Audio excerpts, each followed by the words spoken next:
En esta ocasión estamos compartiendo nuestro bloque 2 y la temática principal a trabajar en este mismo es atención y memoria como procesos neuropsicológicos. Dentro de esta temática nos vamos a enfocar en los siguientes puntos. El primero de ellos es el modelo de atención que proponen los principales autores que actualmente se desarrollan dentro de las neurociencias. Posteriormente revisaremos la patología de la atención.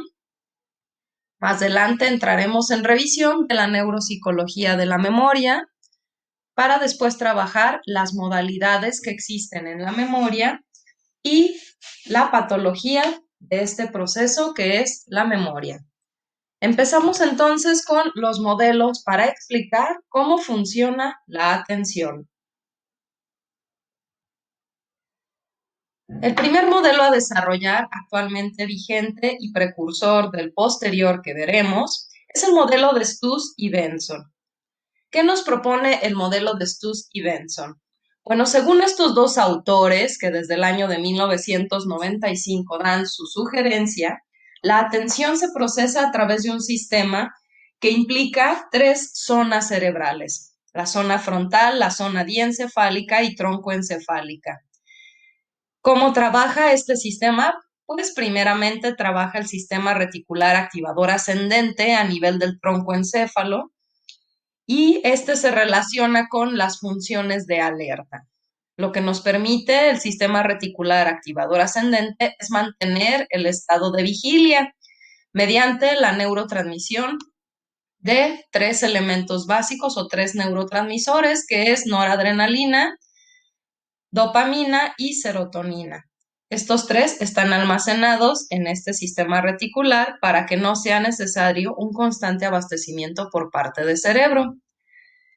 Posteriormente pasa esto a las proyecciones del tálamo, que se encuentran difundidas para comunicar con las diferentes regiones de la corteza cerebral.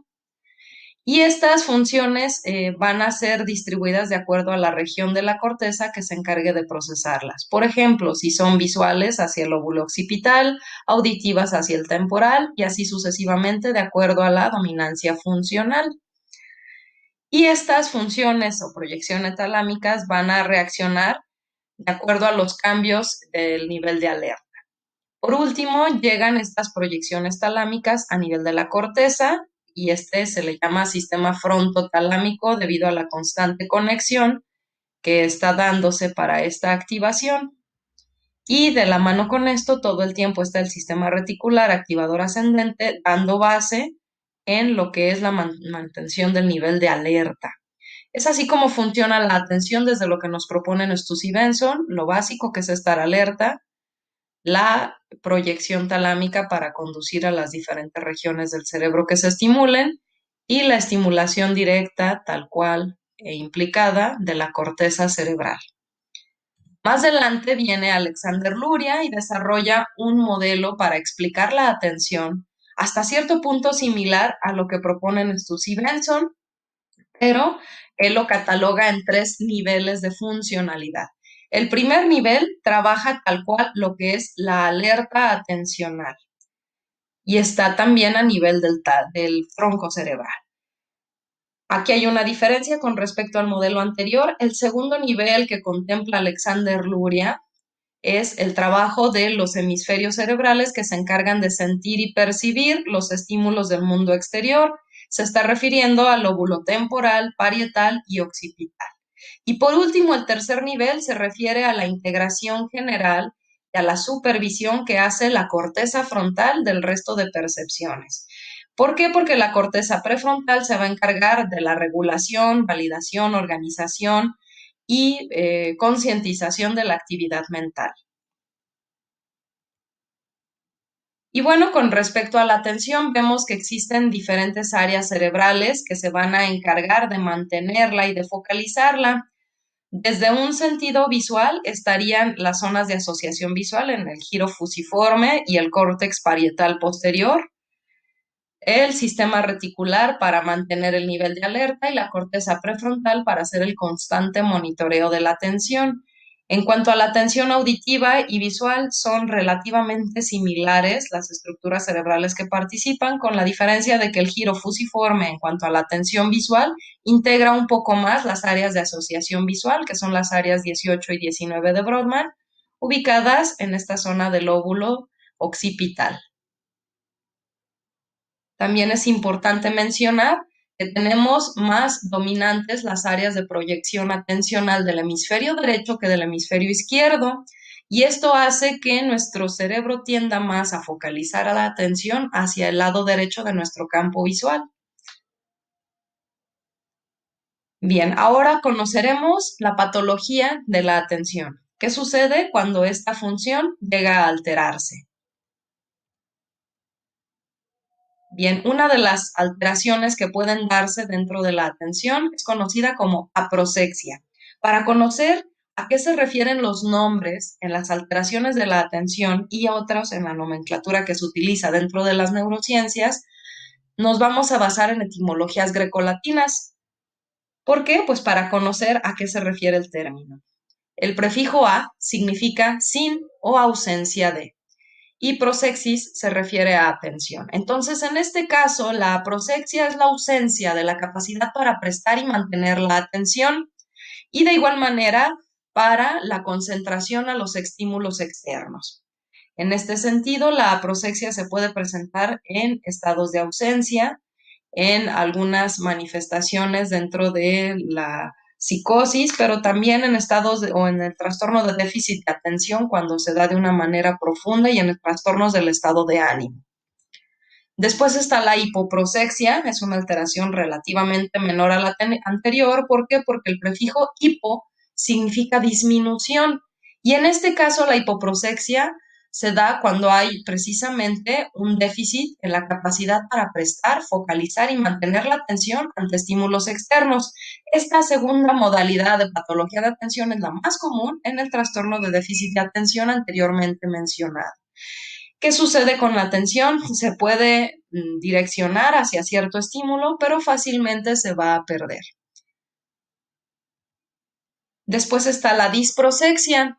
La disprosexia es una disfunción, como lo dice su prefijo dis, en la capacidad atencional. ¿Qué quiere decir esto? Que puede prestarse bastante atención, incluso concentración, focalización por tiempo prolongado en algunos estímulos, pero muy pobre para otros. Esto se da en algunos trastornos como la dislexia, que es el caso de este personaje de película que se menciona en la fotografía, en el que puede estar muy atento a sus fantasías, muy absorto en su mundo interior y va a mantener focalizada su atención en eso, o en su pintura, o en sus juegos, pero en otros estímulos a los cuales se le invita a prestar atención, va a tener dificultad para focalizarse.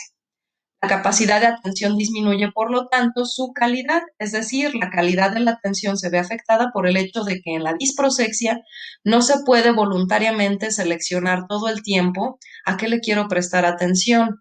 La acción de nuestra corteza prefrontal en el monitoreo constante que le corresponde realizar se ve desfavorecida.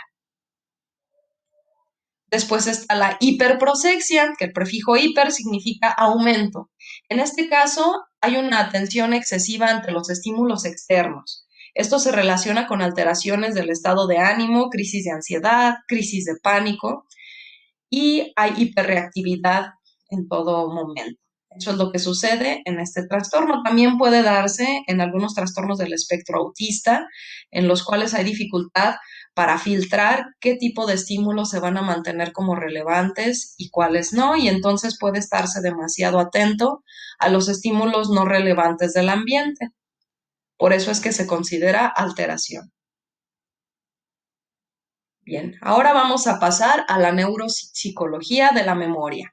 Bien, vamos a definir la memoria como esa capacidad mental que nos posibilita registrar, conservar, evocar experiencias, y esto de cualquier índole, ya sea ideas, imágenes, acontecimientos, incluso sentimientos y demás experiencias tanto internas como externas. Y bueno, propiamente el diccionario de la Real Academia Española define la memoria como la facultad psíquica por medio de la cual se retiene y se recuerda el pasado. Y en este caso, la memoria es presente con respecto a información previa. ¿A qué me refiero con que la memoria es presente? Una vez que hacemos una evocación de las cuestiones almacenadas en nuestra memoria, estamos haciendo uso de conocimiento actual y vigente, pero con respecto a situaciones del pasado. ¿Qué estructuras cerebrales están involucradas en la memoria? Primeramente están nuestros órganos sensoriales, que son los encargados de captar los estímulos del mundo exterior. Posteriormente entra en trabajo el hipocampo dentro de nuestro sistema límbico cerebro medio, y lo que hace el hipocampo es una labor de filtraje para seleccionar qué información de la que hemos recibido pasará a la memoria a largo plazo y cuál información pasará a zona oculta o a zona no accesible. Posteriormente se da trabajo el tálamo, que es como una especie de recepcionista del sistema nervioso, que se va a encargar de seleccionar a qué zona de la corteza se haría envío de la información previamente filtrada en el hipocampo, y después se hace la distribución e interpretación a nivel cortical. Por ejemplo, los recuerdos sensoriales van a ser almacenados mayormente en la corteza parietal, los recuerdos auditivos en la corteza temporal, aunque no quiere decir que van a tener un espacio físico propiamente, sino que la síntesis de proteínas relacionada con la memorización se va a dar al nivel correspondiente.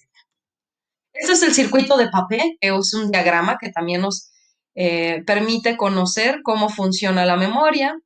¿Qué pasa con lo que explica el circuito de Papé? Llega el estímulo externo, pasa al tálamo para que haya un proceso de selección.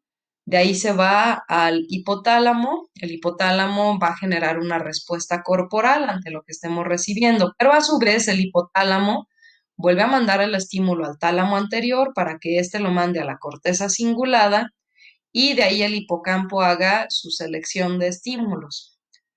Bien, en algunas ocasiones, cuando es información más simple, del tálamo pasa directamente a la corteza. Y en algunos casos, después de que el hipocampo haga su selección, el tálamo haga su envío y la corteza cingulada su distribución, se da la experiencia emocional. Esto cuando los recuerdos o cuando los estímulos memorizados tienen carga emocional mayor y se vuelven más complejos. Bien, ¿cuáles son las modalidades de la memoria? Bueno, por una parte vemos que existe la memoria sensorial. La memoria sensorial se refiere a ese almacenaje que hacen los mismos órganos de los sentidos de la estimulación percibida. Las dos principales son la memoria visual y la memoria auditiva. Con respecto a la memoria visual, es de escasa duración, menos de medio segundo, para que después de esto haya sido ya filtrado, almacenado desde la labor cerebral. Y la memoria auditiva también es breve, pero tiene una duración relativamente al doble, de entre 1 y 2 segundos, propiamente en lo que es el órgano receptor. Bien, después vemos demás tipos de modalidad de memoria. Está la memoria inmediata, que es mejor conocida como memoria a corto plazo. La duración que tiene este tipo particular de memoria es menos de 1 minuto y está limitada a pocos objetos. Las neurociencias vigentes y algunos autores contemporáneos mencionan de 7 estímulos simultáneos a recordarse en esta modalidad de memoria. Después se pasa a la memoria reciente. Su duración oscilará entre unos minutos y varias semanas y su capacidad de almacenamiento es mayor que la memoria inmediata. Esta es similar a lo que es la memoria RAM de nuestros ordenadores. Después está la memoria remota, que mantiene la información desde semanas hasta toda la vida, la mejor conocida como memoria a largo plazo. Bien, y bueno, con respecto a la clasificación por contenido y utilización, ya que la anterior clasificación es de acuerdo al tiempo, también está esta división de los tipos de memoria. Está la memoria de referencia, que contiene la información reciente y remota obtenida por las experiencias previas. Posteriormente está la memoria de trabajo, que se aplica a un proceso activo. Está siendo actualizado de manera continua por la experiencia de un momento determinado. La memoria de trabajo hace una conjunción entre lo almacenado en la memoria de referencia y dándole una actualización y un uso vigente en el presente. Esta es parte de las funciones ejecutivas, la memoria de trabajo. Memoria episódica, que contiene la información relativa a sucesos o acontecimientos específicos. La memoria semántica contiene información que no cambia, como por ejemplo el número de horas que tiene el día o las capitales de las provincias de Andalucía, según lo que nos propone el autor José Antonio Portellano de este material. Los elementos entonces pertenecen habitualmente a categorías determinadas y entonces se dan las categorías semánticas, como por ejemplo la categoría de nombre de animales, la categoría de reyes que fueron gordos, la categoría de instrumentos musicales, etc. La memoria declarativa o explícita contiene aquella información o acontecimientos del mundo de los cuales somos conscientes y que es necesario recuperarlos para mantenerlos vigentes en nuestro día a día. Y por otra parte, la memoria de procedimiento, memoria procedimental o implícita, se refiere al aprendizaje y conservación de destrezas o habilidades que ya hacemos de manera mecanizada, como por ejemplo peinarnos, caminar, montar en bicicleta, manejar un automóvil, etc. Y por lo tanto ya se ejecutan de manera inconsciente. Y con respecto a la patología de la memoria, pues vemos que existen las amnesias. Se le llama amnesia a la pérdida ya sea parcial o completa de la memoria y en términos médicos es un déficit en el funcionamiento de memoria durante el cual el individuo es incapaz de conservar o recuperar información almacenada previamente. Existe la amnesia retrógrada, que se refiere a la pérdida de recuerdos previos al accidente o lesión que se hayan sufrido. La anterógrada, que por otra parte es la incapacidad de almacenar nuevos recuerdos posteriores al accidente. Y la amnesia lacunar, que es el olvido de fragmentos específicos aislados. Existen algunas otras modalidades mixtas, pero estas son las principales. Otras alteraciones que se pueden dar en la memoria son las disnesias. Cuando hablamos de disnesias, hablamos de alteraciones en la forma de almacenar y evocar los recuerdos de la memoria. No se pierde por completo la habilidad, a diferencia de lo que sucede en las amnesias, solo hay una distorsión o disfunción en el almacenaje. Las paramnesias en las cuales podemos recordar de manera alternativa, por ejemplo, si la persona llegó a manejar un auto y después llegar a una casa donde le dieron una noticia, puede decir que durante su trayecto en el auto le dieron la noticia. Es decir, ambos recuerdos fueron experimentados, pero los mezcló de manera paralela. Y la confabulación, en la cual se mezcla realidad con fantasía, estímulos efectivamente percibidos y almacenados con algunos creados por nuestro mismo cerebro. La confabulación es muy común en estados de delirium, pero también en estados demenciales y en alteraciones propias de la memoria del envejecimiento cerebral. Pues bien, con esto cerramos este bloque. Espero que la información que hemos trabajado sea de utilidad para ti. Hasta pronto.